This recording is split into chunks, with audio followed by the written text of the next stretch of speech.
আজ আমি আসছি নীল স্বপ্নের মাঝে, নেমোফিলার রাজ্যে।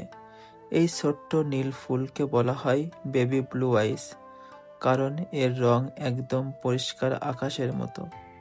নিমোফিলা সাধারণত বসন্তকালে ফোটে, আর যখন হাজার হাজার ফুল একসাথে ফুটে ওঠে, তখন পুরো মাঠটায় নীল সমুদ্রে পরিণত হয়। এই ফুল শুধু সুন্দরই না, এটা শান্তি, আশা আর নতুন শুরুর প্রতীক হিসেবেও দেখা হয়। জাপানে নেমোফিলা খুবই জনপ্রিয় একটি ফুল।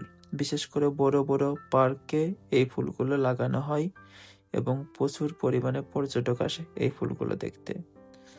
যখন বাতাসে ফুলগুলো দোলে, মনে হয় প্রকৃতি নিজেই হাসছে। জীবনের যত দুঃখ থাকুক, এমন দৃশ্য মনে করিয়ে দেয় সুন্দর সময় আবার আসবেই। তাই যখন সুযোগ পাবেন, অবশ্যই এরকম সৌন্দর্যের মাঝে নিজেকে বিলিয়ে দেবেন।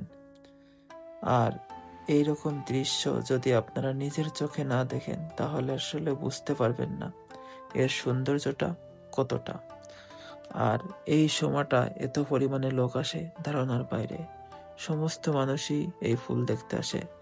আর এই হিতাসি সিসাইড পার্কে সাধারণত নেমোফিলা, কোকিয়া এরকম কয়েকটা ফুল আর কি এরা লাগাই। তবে এই সময়টা আর কি, এই বসন্তের এই সময়তে এই নেমোফিলা ফ্লাওয়ারটাই থাকে। আবার আগস্টে কোকিয়া। সো সবাই ভালো থাকবেন, কেমন হলো জানাবেন। আল্লাহ হাফেজ।